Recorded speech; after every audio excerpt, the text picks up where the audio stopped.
नमस्कार दोस्तों, स्वागत है आप सभी का। बात करेंगे आज बड़ी खबरों में। कृषि कानून से सुप्रीम कोर्ट ने कहा हम अमल पर रोक लगाने जा रहे हैं, क्या किसान रास्ते से हटेंगे?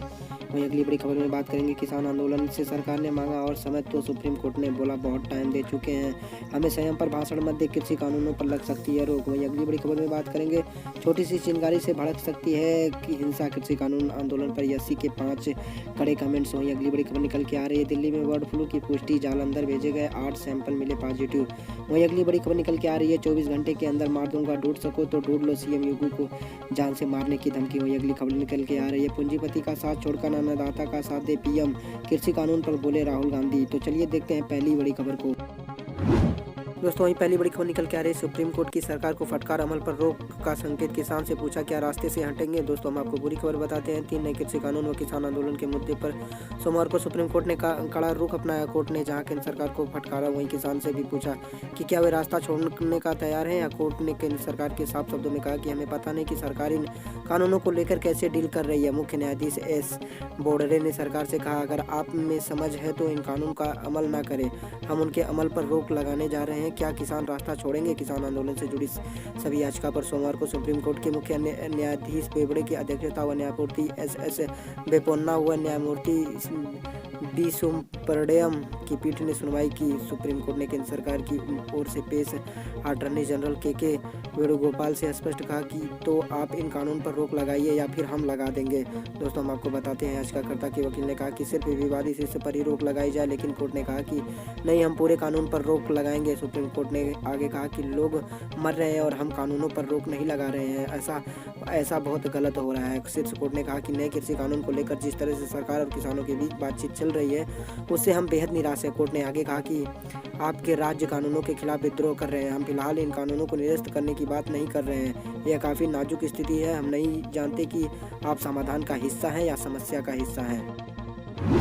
दोस्तों वहीं अगली बड़ी खबर निकल के आ रही है, सरकार ने मांगा समय तो बोला सुप्रीम कोर्ट बहुत टाइम दे चुके हैं, हमें संयम पर भाषण मत दे, कृषि कानून पर लग सकती है रोक। दोस्तों हम आपको पूरी खबर बताते हैं। सुप्रीम कोर्ट ने सोमवार को किसान आंदोलन को लेकर चल रही सुनवाई के दौरान केंद्र सरकार को कड़ी फटकार लगाते हुए कृषि कानून पर रोक लगाने का संकेत दे दिया। कोर्ट ने कृषि कानून को लेकर कमेटी की जरूरत को बताते हुए कहा कि अगर समिति ने सुझाव दिया है तो वह इसके क्रियान्वयन पर रोक लगा देगा। मामले की सुनवाई कर रही पीठ ने आर.एस. लोढ़ा सहित सभी पूर्व सीजेआई के नाम कमेटी के अध्यक्ष पद के लिए भी दिए।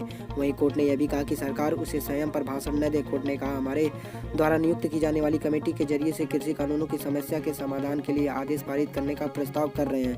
हालांकि केंद्र सरकार ने कहा कि कमेटी के लिए वह नाम सुझाएंगे। माना जा रहा है कि कल सुप्रीम कोर्ट इस मामले में कोई आदेश दे सकता है। मालूम हो कि शीर्ष अदालत प्रदर्शन कर रहे किसान संगठनों के साथ सरकार की बातचीत में गतिरोधक बरकरार रहने के बीच नए कृषि कानून को चुनौती देने वाली याचिकाओं और दिल्ली की सीमा पर चल रहे किसान के प्रदर्शन से जुड़ी याचिकाओं पर सोमवार को सुनवाई कर रही थी। कोर्ट ने कानूनों पर रोक लगाने का दिया संकेत। सुप्रीम कोर्ट ने सुनवाई के दौरान सरकार से सवाल किए कि कृषि कानून पर आप रोक लगाएंगे या हम लगाएंगे। कोर्ट ने कहा कि हम अर्थव्यवस्था के विशेषज्ञ नहीं है, आप बताएं कि सरकार कृषि कानून पर रोक लगाएगी या हम लगाएंगे। इसके बाद केंद्र सरकार ने नए कृषि कानून पर रोक लगाने का विरोध किया। सरकार की ओर से पेश हुए अटॉर्नी जनरल के वेणुगोपाल ने कोर्ट से कहा कि किसी कानून पर तब तक रोक नहीं लगाई जा सकती जब तक वह मौलिक अधिकार का संवैधानिक योजनाओं का उल्लंघन न करे। सुप्रीम कोर्ट ने कृषि कानूनों को लेकर समिति की आवश्यकता को दोहराया और कहा कि अगर समिति ने सुझाव दिया है तो इस कानून को लागू होने पर रोक लगा देगा।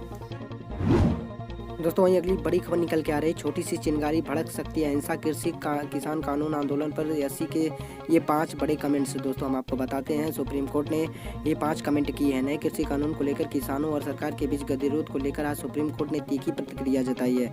कोर्ट ने सरकार से नाराजगी जताते हुए सवाल किया कि आप कानून को होल्ड क्यों नहीं कर देते हैं। दोस्तों हम आपको बताते हैं, नए कृषि कानून को लेकर किसानों और सरकारों के बीच गतिरोधक को लेकर आज सुप्रीम कोर्ट ने तीखी प्रतिक्रिया जताई। कृषि कानूनों के विरोध में देश के अन्नदाता 45 दिनों से ज्यादा समय से दिल्ली की सीमा पर डटे हुए हैं। गतिरोध को खत्म करने के लिए 8 दौर की बातचीत हो चुकी है, लेकिन कृषि कानूनों के मुद्दे पर कोई नतीजा नहीं निकल सका है। दिल्ली की सीमा पर धरने पर बैठे किसानों ने गणतंत्र दिवस पर राष्ट्रीय राजधानी और देश के अन्य हिस्सों में किसान परेड निकालकर आंदोलन तेज करने की चेतावनी दी है। नवंबर अंत में शुरू हुए प्रदर्शन के बाद अब तक कई किसानों की जान जा चुकी है। प्रदर्शनकारी किसान कृषि कानूनों को रद्द करने से कम पर मानने को तैयार ही नहीं है। दोस्तों उन्होंने पांच बातें बता दी है सुप्रीम कोर्ट ने, जो सरकार को माननी पड़ेगी। सुप्रीम कोर्ट के प्रधान न्यायाधीश श्री बोबड़े ने कहा कि हम ये नहीं कह रहे हैं कि आप कानून को रद्द करें, हम बहुत बेतुकी बातें सुन रहे हैं कि कोर्ट को दखल देना चाहिए या नहीं। हमारा उद्देश्य सीधा है कि समस्या का समाधान निकले। हमने आपसे पूछा था कि आप कानून को होल्ड पर क्यों नहीं रख देते हैं। उन्होंने कहा कि हम समझ नहीं पा रहे हैं कि आप समस्या का हिस्सा हैं या समाधान का। सुप्रीम कोर्ट ने सरकार से दो टूक पूछा कि क्या आप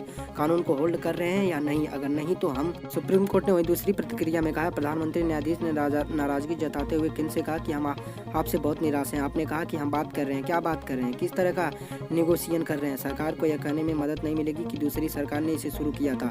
आप किन वार्ताओं के बारे में बात कर रहे हैं। हम कानून के मेरिट पर नहीं, हम कानून को वापस लेने पर नहीं, यह बहुत नाजुक स्थिति है। वहीं तीसरी बात में कही है, सीजीआई ने कहा कि हम आपको बताएं कि आप कानून को लागू करने पर रोक क्यों नहीं लगा सकते हैं। अगर आप नहीं करोगे तो हम करेंगे। उन्होंने कहा कि रोज हालात खराब हो रहे हैं, किसान आत्महत्या कर रहे हैं, किसानों ने बुजुर्ग और महिलाओं को भी आंदोलन में शामिल कर लिया है। वहीं चौथी में बता दें हम आपको, chief justice of India Bobde ने कहा कि हम यह स्पष्ट करना चाहते हैं कि हम प्रदर्शन के खिलाफ नहीं है, विरोध जारी रह सकता है, लेकिन सवाल यह है कि क्या विरोधी इसी जगह पर होना चाहिए। हमें लगता है कि जिस तरह से धरना प्रदर्शन पर हरकतें हो रही हैं उसे देखकर लगता है कि एक दिन शांतिपूर्ण प्रदर्शन में कुछ घटित हो सकता है। हम नहीं चाहते कि कोई घायल हो। उन्होंने कहा कि कोर्ट किसी भी नागरिक को यह आदेश नहीं दे सकता कि आप प्रदर्शन न करें, हाँ ये जरूर कह सकता कि आप इस जगह प्रदर्शन ना करें।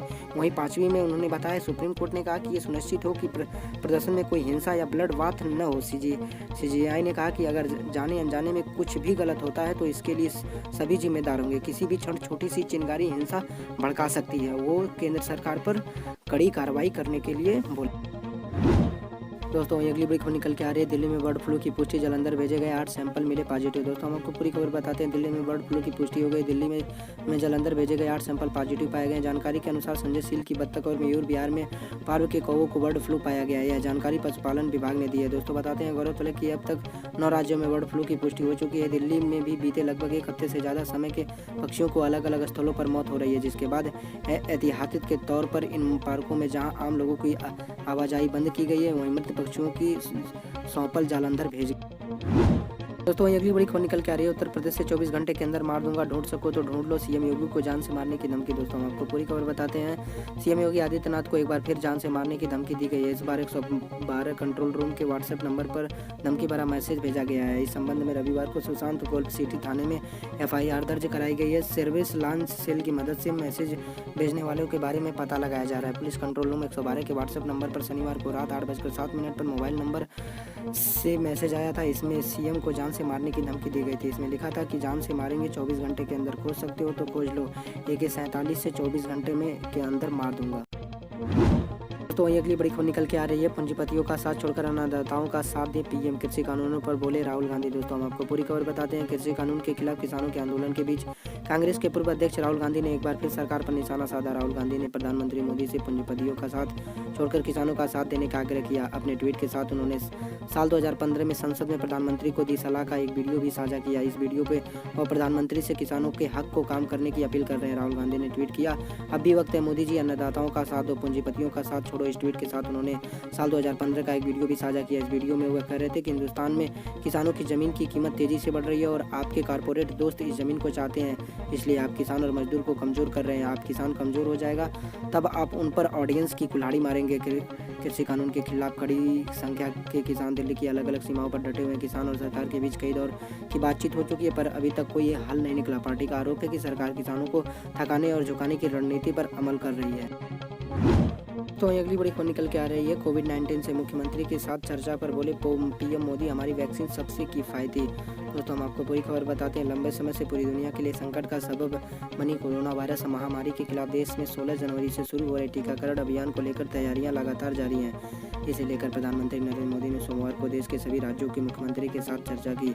इस दौरान प्रधानमंत्री मोदी देश ने विभिन्न राज्यों की कोरोना वायरस महामारी की स्थिति पर चर्चा की और टीकाकरण को लेकर उनकी तैयारियों का जायजा लिया। बता दें कि भारत के औषधि नियामक ने 2 वैक्सीनों कोविशील्ड और कोवैक्सीन को आपात उपयोग की अनुमति दे दी है। दोस्तों हम आपको बताते हैं, उन्होंने कहा कि देश के औषधि नियामक की ओर से जिन 2 कोरोना वायरस वैक्सीनों को आपात उपयोग की अनुमति दी गई है वो दोनों मेड इन इंडिया है। उन्होंने कहा कि 4 और वैक्सीन पर भी काम चल रहा है। पीएम ने कहा हमारी वैक्सीनें दुनिया में सबसे किफायती हैं। प्रधानमंत्री मोदी ने कहा कि मैं इस बात से संतुष्ट हूं कि कोविड संकट के समय हमने एक साथ मिलकर काम किया, पूरी संवेदनशीलता के साथ तुरंत फैसले लिए गए। इसी का परिणाम है कि भारत में कोरोना का संक्रमण उस स्तर पर नहीं फैल गया जिस स्तर पर दुनिया के अन्य देशों में फैला है। दोस्तों अगली बड़ी खबर निकल के आ रही है। महंगी पड़ी बदजुबानी, दिल्ली के पूर्व मंत्री भारतीय 13 जनवरी तक जेल में रहेंगे। कहा था यूपी के अस्पतालों में कुत्ते के बच्चे पैदा हो रहे हैं। दोस्तों हम आपको पूरी खबर बताते हैं। आम आदमी पार्टी के विधायक पूर्व कानून मंत्री सोमनाथ भारती अपने एक विवादित बयान को लेकर कानूनी शिकंजे में फंस गए हैं। शनिवार को अमेठी में पंचायत चुनाव की